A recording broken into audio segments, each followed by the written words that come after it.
বাংলাদেশের মন্ত্রণালয়গুলোর মধ্যে চ্যালেঞ্জিং মন্ত্রণালয় হইতেছে এই সময় স্বরাষ্ট্র মন্ত্রণালয়। কেন যে হাঙ্গেরের উপদেষ্টা এই মন্ত্রণালয় নিচে জানি না, বেচারার জন্য আমার মায়ে লাগে। কেন চ্যালেঞ্জিং? কারণ এই মন্ত্রণালয়ের ইনস্টিটিউটগুলা সরাসরি নিপীড়নের সাথে যুক্ত ছিল। পুরা পুলিশ বাহিনী থানা টানা ফেলায় পলায় গেছে, ট্রাফিক পুলিশ পর্যন্ত পলায় গেছে। জনগণের মধ্যে পুলিশ সম্পর্কে ঘৃণা এমন চরম পর্যায়ে পৌঁছাইছে যে পুলিশ থানায় বসতে ভয় পাইতেছে। পুলিশ মারাও গেছে অনেক, মায়ের ট্যাঙ্কে রেখেছে। শুধু তাই না, হাসিনা পলায়নের পরে আনসার বিদ্রোহ সামলাইতে হয়েছে। আমি পুলিশ সংস্কার নিয়ে একটা এপিসোড করেছিলাম, এই যে এটা সাজেশন দিছিলাম ছাত্রদের মধ্যে থেকে কিভাবে পুলিশ নিয়োগ দেওয়া যায়। সরকার ট্রাফিক পুলিশ ওই আইনেই নিয়োগ দিছে, আমারটা দেখে দিছে কিনা জানি না, দিলে ভালো, না দিলে অসুবিধা নাই। যাই হোক, সমস্যা কলে মেটে নাই।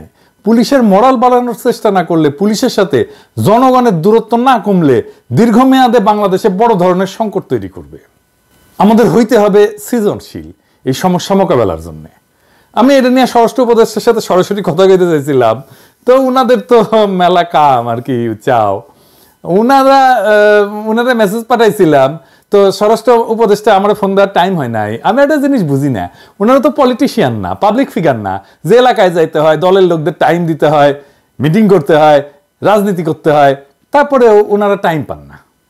আমি নিজে থেকে কতজনের সাথে কথা বলি, দেখেন শহীদ পরিবারের সাথে কথা বলি, আপনারা তো জানেন।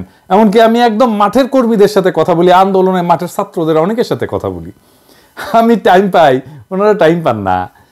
তবে একটা পলিসি হিসাবে আমি নিজে থেকে উপদেষ্টাদের ফোন টোন দিই না, ওনারা দেন। ওনারা যদি ফোন দেন তাইলে টাইম দিই। দায়টা ওনাদের, আমার না।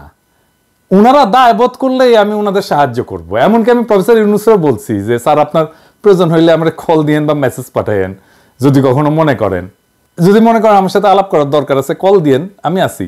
তবে উনি জানাইছেন আমার এই যে ওনার সরকার নিয়ে আমার এই ক্রিটিসিজমগুলো জরুরি আর দরকারি মনে করেন। উনি বলছেন আমি যেন এই কাজটা চালায় যাই। তো যাই হোক, প্রফেসর ইউনূসকে ধন্যবাদ। আপনাদেরও জানা থাকলো যে ওনার সাথে আমার যোগাযোগটা আছে আর কি। যাই হোক, এখন আমার ক্ষুদ্র ভ্রাতার ভগিনীরা কইতে পারে যে দাদা, আপনি উপরে উপরে সমালোচনা করেন, এত বাম্বু দেন আর তলে তলে টেম্পু চালান।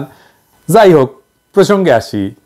কেমনে পুলিশের মরাল বাড়ানো সম্ভব আর জনগণের সাথে দূরত্ব কমানো সম্ভব? স্বরাষ্ট্র মন্ত্রণালয়ের যারা আছেন তারা একটু দেখেন, অল্প একটু সময় না নিচ্ছে, ধরেন নষ্টই হইল আর কি, তাহলে দেখেন না কি কই।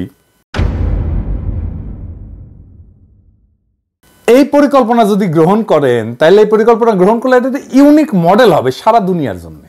দুনিয়ার কোথাও এই মডেল বা পরিকল্পনা কখনো বাস্তবায়িত হয়নি। এই পরিকল্পনা বাস্তবায়িত হইলে শুধু পুলিশের মরাল বাড়ার কাজটাই হবে না, মুক্তে আর একটা সমস্যার সমাধান হয়ে যাবে। তো এই কথাটা করার সময় আমি আমার পেশাদার জীবনের, প্রফেশনাল ক্যারিয়ারের একটা বেদনার কথা বলি আর কি, আমার ক্ষুদ্র ভ্রাতার ভগ্নীদের জন্য। আপনারা হয়তো সৃজনশীল কোনো সমাধান দিলে ইনকা একটা প্রবলেমে পড়তে পারেন। আমি যতগুলো ইউনিক সলিউশন দিছি আমার পেশাগত জীবনে, বেশিরভাগ ক্ষেত্রে উত্তর আসিছে আমার বসদের কাছ থেকে যে এটা কেন আর কেউ আগে করে নাই। তো বিজনেস ওয়ার্ল্ডেও গেলে ভালচুন কম নাই, বুঝছাও। তো যাই হোক, আসেন পরিকল্পনায়। আমাদের 639টা থানা আছে পুলিশের। এছাড়া বাংলাদেশের দাঙ্গা মোকাবেলার জন্য এই যে বিশেষায়িত পুলিশ ইউনিট আছে, যার নাম হচ্ছে আর্মড পুলিশ ব্যাটালিয়ন বা এপিবিএন। এপিবিএন এর অধীনে 14টা ব্যাটালিয়ন আছে, মোট 64টা পুলিশ লাইন আছে। এছাড়া মেট্রোপলিটন এলাকাগুলোর জন্য আলাদা পুলিশ লাইন আছে। এছাড়া হাইওয়ে পুলিশ আছে, ইন্ডাস্ট্রিয়াল পুলিশ আছে, রেল পুলিশ আছে। ফাইনালি সারদায় পুলিশ একাডেমি আছে। এছাড়া দেশের বিভিন্ন স্থানে আঞ্চলিক পুলিশ প্রশিক্ষণ কেন্দ্র আছে। তো সারদা পুলিশ একাডেমি নিয়ে আমার একটা বিষয় ছিল, আমার ভিডিও যারা হাসিনার আমলে দেখেছেন তারা জানেন, আর কইলাম না। তো এডিটর সাহেব না ঘোড়ার আওয়াজ দেন না, বুঝছাও। ওটা এখন আমার যারা পুরানা দর্শক তারা জানে এটা কি। প্রফেসর ইউনূসের উপদেষ্টা মন্ডলী শুনে রাখেন, হাসিনার মন্ত্রীদের কালে ওই সারদা একাডেমির ঘোড়ার থেরাপি দিতাম নিয়মিত। এডিটর সাহেব আর এবার সাউন্ড দেন, আপনাদের যেন দিতে না হয়। আমি কালে থেরাপি দিতে দ্বিধা করবো না, বুঝাও। শুনে নিয়েন এই থেরাপিটা কি জিনিস। যাই হোক, এই সমস্ত জায়গায় যেগুলো কথা কইলাম, এই যে পুলিশের যতগুলো অফিস আছে, থানা আছে, ইত্যাদি ইত্যাদি, এই জায়গায় মূলত থানাগুলোতে যোগ্যতা অনুসারে 2 বা ততোধিক এই বিপ্লবে আহত ছাত্রদের নিয়োগ দেওয়া হোক পাবলিক রিলেশনস অফিসার হিসেবে। সারদা একাডেমি এবং পুলিশ ট্রেনিং একাডেমিগুলোতে ট্রেনার হিসেবে নিয়োগ দেওয়া যেতে পারে, পুলিশ লাইনে সাপোর্ট স্টাফ হিসাবে। কিন্তু থানাগুলোতে যেখানে জনগণের সাথে যোগাযোগ, সেখানে পাবলিক রিলেশনস অফিসার হিসাবে। পুলিশ নিজে দেখবে তাদের দানব হয়ে ওঠার ফল কি হয়েছে। তাদের সামনে নিরন্তর একটা জ্বলন্ত উদাহরণে ঘুরে বেড়াবে আহত ছাত্র জনতা। পুলিশের মধ্যে রিমোর্স বা অপরাধ বোধ ঢুকবে। তারা এরপরে নির্মমতা করতে গেলে ওই আহতদের ছবি তাদের চোখের সামনে ভেসে উঠবে। আবার উল্টা দিকে দেখেন, একজন সাধারণ মানুষ যখন থানায় সেবার জন্য আসবে, সে দেখবে এই বিপ্লবে আহত ছেলেদের কাজ করতে, সেবা দিতে। স্বাভাবিকভাবেই জনতার হৃদয় আর্দ্র হবে, পুলিশের প্রতি তার কঠোর মনোভাব পরিবর্তিত হবে এবং জানবে আহত ছাত্র একজন পুলিশ। পুলিশের জনবিচ্ছিন্নতা কাটবে। এই আহত ছাত্ররা বিশেষ পোশাক আর টুপি পরতে পারে, যেমন লাল টুপি পরতে পারে। এই ব্রিগেডের একটা আলাদা নাম দেওয়া যেতে পারে, যেমন ধরেন জুলাই ব্রিগেড। ভেবে দেখেন, দাঙ্গা পুলিশের অপারেশন হয়ে যাচ্ছে কোথাও, আর দাঙ্গা থামাইতে সামনে ক্র্যাশে ভর দেওয়া 10-12 জন জুলাই ব্রিগেডের সদস্য আহত ছাত্র জনতা। ওইখানে পুলিশের কোনো অ্যাকশনে যাইতে হবে না। এই পুলিশের দিকে কেউ ঢিল ছুড়বে না, এই পুলিশকে কেউ মারতে আসবে না। কারণ সামনে গার্ড হয়ে, শিল্ড হয়ে দাঁড়ায় থাকবে আমাদেরই ভাইয়েরা, আহত ছাত্ররা, আমাদেরই বাচ্চারা। পুলিশের নির্মমতা সারা দুনিয়াতেই গেলে একটা সমস্যা। এই মডেল সারা দুনিয়াতে পুলিশের নির্মমতা দূর করার ক্ষেত্রে এক যুগান্তকারী পদক্ষেপ হইতে পারে। পুলিশের নির্মমতার শিকার পুলিশেই নিয়োগ দেওয়া হবে। এই পরিকল্পনাটা অত্যন্ত, বুঝতেই পারতেছেন যে ইউনিক এবং মানবিক দৃষ্টিভঙ্গি দিয়া চিন্তা করে বাইর করছি আর কি, যা সারা পৃথিবীতে নজিরবিহীন। এটা শুধু বাংলাদেশের মতো উন্নয়নশীল দেশগুলোতে না, এমনকি উন্নত দেশগুলোতেও একটা যুগান্তকারী মডেল হিসেবে প্রতিষ্ঠা হইতে পারে। আসেন আমরা দেখি এই পরিকল্পনার ইউনিক দিকগুলা কি কি। 1 নাম্বার, পুলিশ বাহিনীর মধ্যে রিমোর্স বা অনুশোচনা তৈরি হবে। পুলিশ বাহিনীর নির্মমতার শিকার হওয়া ব্যক্তিরাই যদি পুলিশে নিয়োগ দেওয়া হয়, তাদের অন্যায় আচরণের, মানে পুলিশের অন্যায় আচরণের প্রতিক্রিয়া তারা সরাসরি দেখতে পাবে। এটা পুলিশের ভিতরে একটা মানবিক মূল্যবোধ সৃষ্টিতে সাহায্য করবে। 2 নাম্বার, আহতদের পুনর্বাসন। এইটা হয়ে যাবে, একটা বড় অংশের পুনর্বাসন হয়ে যাবে এই প্রক্রিয়ার মধ্যে দিয়া, 2 পক্ষেই লাভ। 3 নাম্বার, পাবলিক রিলেশন উন্নত হবে। যেমন আহত ছাত্র বা নাগরিকদের পাবলিক রিলেশন অফিসার হিসেবে নিয়োগ দিলে সাধারণ জনগণের কাছে পুলিশের ভাবমূর্তি পরিবর্তিত হবে। থানায় গিয়া মানুষ সেবা পাওয়ার সময় আহতদের দেখা পুলিশের মানবিক দিকটা উপলব্ধি করবে। 4 নাম্বার, দাঙ্গা মোকাবেলার নতুন কৌশল। ধরেন দাঙ্গা মোকাবেলার সময় আহত এবং ক্র্যাশে ভর দিয়া দাঙ্গার সামনে দাঁড়ানো জুলাই ব্রিগেড দাঙ্গা প্রশমনে সহায়ক হবে। এরা তো সাহসী ছেলে, এরা তো দাঙ্গার সামনে দাঁড়াইতে ভয় পাবে না, ওইখানে যেই তো তারা আহত হয়েছে। এবং তাদেরকে যখন সামনে দেখবে, তখন এই পুলিশের উপরে থেকে ঢিল ছুড়বে না। এই কৌশলে পুলিশকে সহিংসতা ছাড়া পরিস্থিতি নিয়ন্ত্রণে সাহায্য করতে পারে।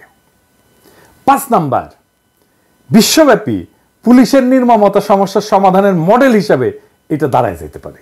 আমেরিকা, ইউরোপ, এমনকি অন্যান্য দেশে পুলিশের নির্মমতা একটা বড় সমস্যা। এই মডেল সেইখানে গ্রহণযোগ্য হইতে পারে। রেস্টোরেটিভ জাস্টিস প্রোগ্রাম বলে একটা মডেল আছে, যাতে নির্যাতিতদের সাথে অপরাধীদের সামনাসামনি বসানো হয়, যাতে অপরাধীরা তাদের কর্মের প্রভাব বুঝতে পারে। কিন্তু আমি যে প্রোগ্রামের পরিকল্পনা দিলাম আর কি এতক্ষণ ধরে, এটা কিন্তু রেস্টোরেটিভ জাস্টিস প্রোগ্রামের মতো না। আমি বলতেছি সরাসরি পুলিশ বাহিনীতে আহতদের নিয়োগ দিতে হবে। এই পরিকল্পনা প্রভাব কি পড়তে পারে? 1 নম্বর প্রভাব, পুলিশের আত্মসমালোচনা এবং অনুশোচনার সুযোগ তৈরি করবে। এটা তো তৈরি হয় নাই, এটা আমাদের তৈরি করে দিতে হবে। আহতদের চোখের সামনে দেখতে দেখতে পুলিশ নিজেরাই সংযম এবং মানবিক আচরণ করতে শিখবে। এটা কাউকে আর শিখাই দিতে হবে না, আমরা তার স্পেস তৈরি করে দিলাম। 2 নাম্বার, সামাজিক মেলবন্ধন এবং বিশ্বাস তৈরি করবে। আহত ব্যক্তিরা সেবা প্রদান করলে সাধারণ মানুষের মধ্যে পুলিশের প্রতি যে বিদ্বেষ, সেটা কমে আসবে। 3 নাম্বার, আইন শৃঙ্খলা পরিস্থিতির উন্নয়ন হবে। সহিংসতার পরিবর্তে পুলিশ সমস্যা সমাধানের জন্য মানবিক এবং কৌশলী পদ্ধতি অবলম্বন করতে পারবে। তবে এই প্রোগ্রামের কিছু চ্যালেঞ্জ তো আছেই, সব প্রোগ্রামেরই চ্যালেঞ্জ থাকে, দুর্বল কিছু দিক থাকে, সেটাও বলে রাখি। 1 নাম্বার হইতেছে যে পুলিশ বাহিনীর মধ্যে থেকে এই মডেলের বিরুদ্ধে প্রতিরোধ আসতে পারে, কারণ এই পরিবর্তনকে নিজের জন্য সে হুমকি মনে করতে পারে, বা তারা মনে করতে পারে যে এটা পুলিশকে দুর্বল করার একটা প্রচেষ্টা। 2 নাম্বার, আহতদের জন্য একটা আলাদা মানসিক চাপ তৈরি হইলেও হইতে পারে। আমি ঠিক শিওর না যে আহতরা তাদের নির্যাতকের সাথে কাজ করতে গিয়ে আলাদা কোনো মানসিক চাপের মধ্যে পড়ে কিনা, এটা পরীক্ষা করে দেখতে হবে। তাইলে এটাকে কিভাবে ইমপ্লিমেন্ট করা যায়, এটাকে কিভাবে বাস্তবায়িত করা যায়। আমি যদি এটা ইমপ্লিমেন্ট করতাম তাহলে আমি পাইলট প্রজেক্ট করতাম, মানে শুরুতে কয়েকটা থানায়, ধরা যাক 10টা থানায় বা বিশেষ ইউনিটে এই মডেল চালু করতাম, ফলাফল মূল্যায়ন করে পরবর্তীতে এটা বিস্তৃত করতে পারতাম। এবং এই 10টা থানায় নিজেদের মধ্যে একটা প্রতিযোগিতা হইতো যে কে ভালো রেজাল্ট দেখাইতে পারে। দেখতেন এটার মধ্যে 2টা খুবই ভালো করছে, 2টা খুবই খারাপ করছে, আর বাকিগুলো মাঝারি। যে 2টা খুবই ভালো করছে সেই 2টা আসলে কি মডেল ফলো করছে, কিভাবে ইমপ্লিমেন্ট করছে, সেই শিক্ষাটা কাজে লাগতো। আর আমরা মিডিয়ার মাধ্যমে জনগণের কাছে এই পরিকল্পনা গুরুত্ব তুলে ধরে এই মডেলের বাস্তবায়নে তাদের সমর্থন আদায় করতে পারতাম। আমরা ইউনেস্কো বা জাতিসংঘের মতো আন্তর্জাতিক সংস্থাগুলোর কাছে এই মডেল তুলে ধরে বৈশ্বিক স্বীকৃতি অর্জনের চেষ্টা করতে পারতাম। মেলা কিছুই করা যায়, তাই ফ্রি দেই তো পরিকল্পনা, তাই কেউ পাত্তা দেয় না আর কি। তার উপরে বগরের ভাষায় কথা বলি তো, আমি তো আবার শিক্ষিত না, বুঝছাও, 2 পয়সার ইউটিউবার তো কই আর রাখলাম আর কি। প্রফেসর ইউনূসের সরকার করুক না করুক, অন্য কোনো দেশের সরকার তো বাস্তবায়ন করতেও পারে এই পরিকল্পনা। আর তারপরে আমাদের একটা এক্সারসাইজ হইলো না, একটা ইনোভেটিভ একটা পরিকল্পনা কেমনে বের করতে হয় এটা সমস্যা থেকে। আমার ক্ষুদ্র ভ্রাতা ভগিনীরা শিখলো, সেটা বড় কাজ একটা। ধরেন 2 পয়সার ইউটিউবের পরিকল্পনা যদি একটা কনসাল্টিং ফার্ম মেলা টাকা দিয়ে বেনে দেয় না, তখন দেখবেন যে সবাই কবে দেখিছো দেখিছো দেখিছো কি ফাইন পরিকল্পনা। কার মাথার থেকে বাইরে যে পরিকল্পনা সেটা ব্যাপার না, দুনিয়া একটা সমস্যার সমাধান যদি হয় সে পরিকল্পনায় কে করলো এটা বড় কথা না আর কি, করলেই হইলো আর কি। তবে এই সরকারের সমস্যার এরকম ইনোভেটিভ বা সৃজনশীল সমাধান বের করে দেওয়ার চেষ্টা করব। খালি জায়গায় বসে আওয়াজ দিয়ে নেবেন, বান্দা হাজির থাকবে।